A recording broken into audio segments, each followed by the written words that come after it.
waxaynu idinla wadaagi doonaa dhaqdhaqaaqyo kala duwan oo ka soconaya gobolka Hiiraan ciidamo fara badan oo ka tirsan kuwa xoogga dalka Soomaaliyeed oo soo gaaray gobolka Hiiraan iyo dagaallo culus oo maanta ka dhacay degmada Beled Xaawe ee gobolka Gado saraakiil ka tirsan dowladda federaalka waddanka Itoobiya oo amray in la weeraro degmada Doolo oo iyagana xabsiga loo taxaabay xaaladii ugu dambeeyay iyo sidoo kale wararka Soomaalida ayaan idinla wadaagayaa haddii aynu ku bilowno ciidamo fara badan ayaa waxa ay soo gaareen gobolka Hiiraan kuwaas oo qayb ka ah howlgallada iyo dagaalka ka dhanka ah kooxda Al-Shabaab ka noqonaya ciidamadan ayaana sidoo kale waxa ku jira ciidamada sida gaarka u tababaran ee lagu magacaabo Commandos-ka Danab ee xoogga dalka Soomaaliyeed labadii maalin ee ugu dambeeyay ayayna ciidamadan waxay soo gaareen gobolka Hiiraan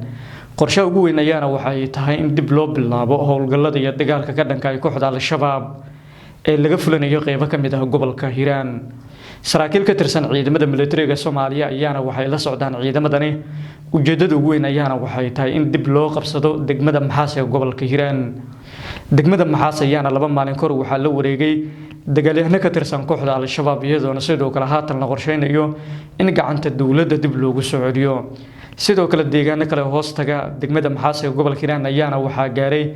ciidamo fara badan oo macawisley ah kuwaas oo iyagana isku diyaarinaya dagaalka ka dhanka ah kooxda Al-Shabaab ciidamadan ayaana waxaa la sheegay in ay kulamo gaar ay la qaadanayeen saacadii ugu dambeeyay saraakiisha ciidamada dadka deegaanka kulamadan ayaana waxay ka kala dhaceen deegaanada Goobo iyo sidoo kale Teedaan oo hoos taga degmada Maxaas ee gobolka Hiiraan qorshaha ugu badan ayaana waxa uu yahay in dib loo bilaabo dagaalka kooxda Al-Shabaab mas'uuliyiinta deegaankuna waxa ay sheegeen inay u diyaar garoobayaan dagaal guud oo kooxda Al-Shabaab looga saarayo degmada Maxaas ee gobolka Hiiraan Maxaas ayaana waxay tahay goob istiraatiiji ah oo sidoo kalena aad muhiim u ah oo ah goobtii markaas laga hagayay howlgallada iyo dagaalka ka dhanka ah kooxda Al-Shabaab Maxaas marka laga soo tago in laba maalin ka hor ay la wareegeen kooxda Al-Shabaab waxa ay kooxda gacantooda ay ka maqneed muddo ka badan 13 sano halkaas oo ay fariisimay ku lahaayeen ciidamada nabad ilaalinta midowga Afrika iyo sidoo kale ciidamada xoogga dalka Soomaaliyeed iyo ciidamada dadka deegaanka saddexdii sano ugu dambeeyay waxay si gaar ah u ahayd goob markaas laga hagayay howlgallada iyo dagaalka ka dhanka ah kooxda Al-Shabaab oo inta badan ay wadeen mas'uuliyiinta ciidamada dadka deegaanka iyo kuwa xoogga dalka Soomaaliyeed Cali Jeyto Cusmaan ayaa isagana waxa uu ku sugan yahay gobolka Hiiraan gaar ahaan magaalada Beledweyne iyuu jooga Cali Jeyto ayaana waxa uu si toos ah u hogaamin doonaa howlgallada gobolka Hiiraan marka laga fulinayo iyadoo sidoo kale xarunteeda ama xudunteedana laga dhigi doono degmada Maxaas ee gobolka Hiiraan mas'uuliyiintan ayaana ujeedadooda ugu weyn waxay tahay sida markaas kooxda looga saari lahaa degmada Maxaas ee gobolka Hiiraan dowladda federaalka Soomaaliya ayaana cadaadisyo kala duwan waxa ay la kulmeysay maalmihii ugu dambeeyay kaasoo kaga imaanayay dadka deegaanka iyo siyaasiyiinta ka aragtida duwan waxa la sheegay in Maxaas oo ahayd goobta markaas halganka iyo dagaalada kooxda Al-Shabaab xildhibaano iyo sidoo kale mas'uuliyiin ka tirsan dowladda federaalka Soomaaliya ayaana dhowr jeer oo kala duwan ka hadlay dagaalka ka dhacay degmada Maxaas iyo sidoo kale qabsashada kooxda ee degmadaas iyadoo dowladda federaalka Soomaaliya lagu eedeeyay in ay garab istaag u muujin weysay ciidamada dadka deegaanka ee muddada dheer dagaalada adag kula jiray kooxda Al-Shabaab dowladda ayaana waxa la sheegay inay dayacday dadka reer Hiiraan oo ay ku garab istaagi weysay dagaalka kooxda Al-Shabaab oo ay muddada sanadaha badan ay markaas ay ku jireen dowladda u muuqato in ay iska jafayso boorka iyo sidoo kale eedeynta ugu imaanayso mas'uuliyiinta ayaana ciidamo fara badan waxay u soo dirtay gobolka Hiiraan kuwaas oo ka qayb noqonaya dagaalka ka dhanka ah kooxda Al-Shabaab mas'uuliyiintan ayaana si wadajir waxay markaas ay u sheegeen in Maxaas ay dadkeedu iyo sidoo kale deegaankeeduba ay niyadjabayaan haddii aanan markaas loo gurmanin garab istaagna loo muujinin shacabkii ka barakacay gabi ahaanba degmadaasi ayaana waxa ay ku sugayeen duleedka magaaladaasi iyagoona sidoo kale wajahaya xaalado adag oo dhinaca nolosha ah waxay dadku ay sheegeen in aysan jirin hal qof oo markaas ku sugan degmada Maxaas ee gobolka Hiiraan maadaama lagu yaqaano dadka ku nool degmadaasi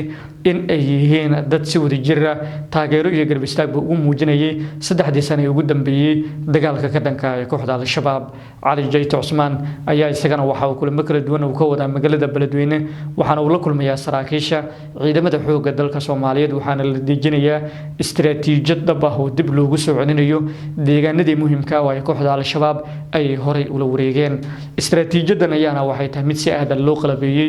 loona diyaariyay iyo ciidamadan oo la isku dubariday maadaama ay jiraan ciidamo kale oo ka tirsan kuwa Itoobiya oo iyagana qayb ka noqon doono dagaalada kooxda Al-Shabaab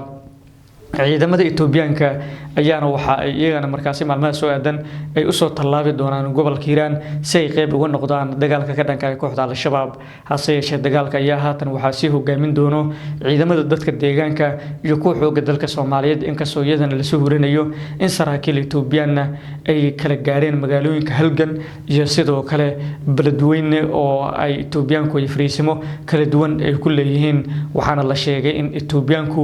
ay iyagana markaasi si wadajir ah uga qayb qaadan doonaan dagaalka ka dhanka ah kooxda Al-Shabaab Hiiraan ayaa waxa ay gashay marxalad kale oo ka duwan marxaladihii kale iyadoona sidoo kale deegaano muhiim ah oo istiraatiiji ah kooxda Al-Shabaab ay la wareegtay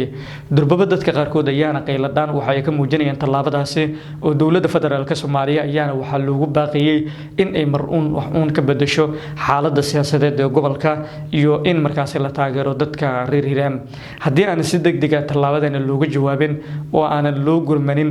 dadka ku nool gobolka Hiiraan ayaana arintani waxay noqon kartaa ama sidoo kale waxa dhici karto in ay ka niyajabaan sidoo kale ay adkaan doontaa in ay mar kale ay la dagaalamaan kooxda Al-Shabaab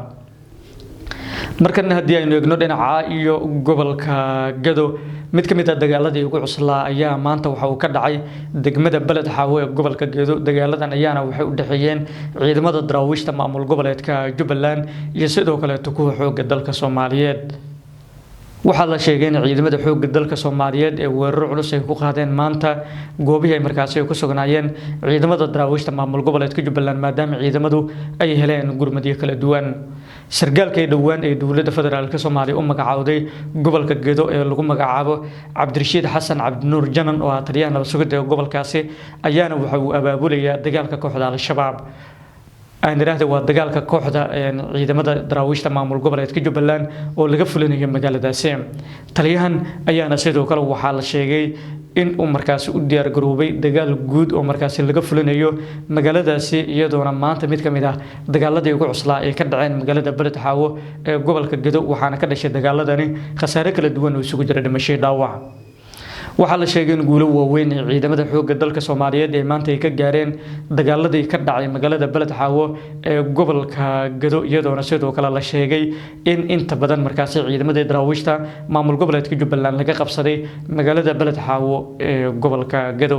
goobo gaar ah ayana sidoo kale ciidamadu ay ku sugan yihiin inkastoo Jubbaland iyadana ay sheegtay in iska difaacday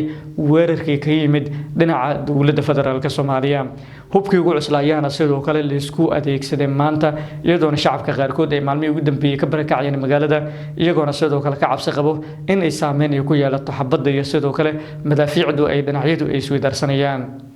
shacabka ayaana qaarkood intaanan barakicin waxay gabaad ay ka dhigteen qaar kamid ah masaajidda ku yaalo magaalada Beled Xaawo ee gobolka Gado mid kamid ah muuqaalada oo saacadii ugu dambeeyay lagu baahinay baraha bulshada ayaana waxa la arkay gabar aad u daayar oo ku qaylinayso joojiye dagaalka dowladda federaalka iyo sidoo kale Jubbaland iyadoona sidoo kale sheegtay masaajidka cibaadada loogu talagalay in ay dadku ay gabaad ay ka dhigtaan waxay sidoo kale ay sheegtay gabadhani in ay wajahayaan xaalado adag oo muddooyinkii ugu dambeeyay ay dadka ku nool degmada Beled Xaawo ay markaasi wajahayeen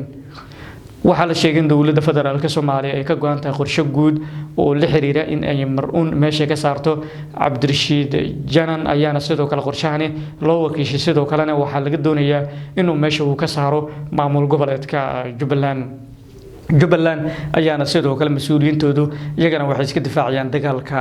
ka dhanka ah ee kaga imaanaya dowladda federaalka ee Soomaaliya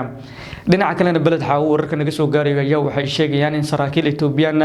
xabsiga loo taxaabay saraakiishan ayaana sidoo kale waxay ahaayeen kuwii amray dhawaan dagaalkii lagu qaaday xeradii taliska ciidanka NIS ay ku nahaayeen magaalada Doolow ee gobolka Gado ciidamadan ayaana sidoo kale saraakiishooda qaarkood ee xabsiga loo taxaabay waxaa la sheegay in lagu canaantay sababta ay markaasi ay u weerareen xarunta taliska NIS ay ku lahayd degmada Doolow ee gobolka Gado waxaa la sheegay in amarkan uu ka yimid xarunta dhexe ee markaasi Addis Ababa iyadoona sidoo kale lagu amray in saraakiishan la xiray kadib markii dowladda federaalka Soomaaliya qaab diblomaasiyadeed ee ula hadashay dowladda Itoobiya ayayna sidoo kale dowladda federaalka Soomaaliya waxay ka dalbatay in la joojiyo weerarada iyadoona sidoo kale dowladdu ay dalbatay in la xisaabtamo saraakiishii hogaaminaysay in weerar lagu qaado goobtan ay ku sugnaayeen taliska ciidanka NISA wararka aynu helayno ayaana waxay sheegayaan in xabsiga loo taxaabay qaar ka mid ah saraakiishii hogaaminaysay dagaalkii ka dhacay degmada Doolo waa kuwa Itoobiyaanka ah iyadoona sidoo kale askartii ka qayb qaatay dagaalkaasi qaarkoodna xabsiga la dhigay waxa la qorsheynayaa in saacadaha soo aadan loo qaado magaalada Addis Ababa ee caasimadda waddanka Itoobiya sidoo kale Itoobiya ayaa waxa ay fulisay dalab kale ee kaga yimid dowladda federaalka Soomaaliya kaasoo la xiriira in lagu wareejiyo garoomada ku yaalo deegaano ka tirsan gobolka Gedo oo ay maamulaan ciidamada Itoobiya ayaana sidoo kale aqbashay waxaana sidoo kale garoomadan lagu wareejin doonaa Cabdirashiid Janan oo madax ka noqon doono iyadoona dowladdu ay ciidamo fara badan ay ku daabuli doonto magaalada Beled Xaawo aan iraahdo waa magaalooyinka waaweyn ee gobolka Gedo oo ay ku jirto Beled Xaawo iyo sidoo kale magaalooyinka kale ee muhiimka ah qorshahan ayaana sidoo kale waxa aqbashay dowladda federaalka ee waddanka Itoobiya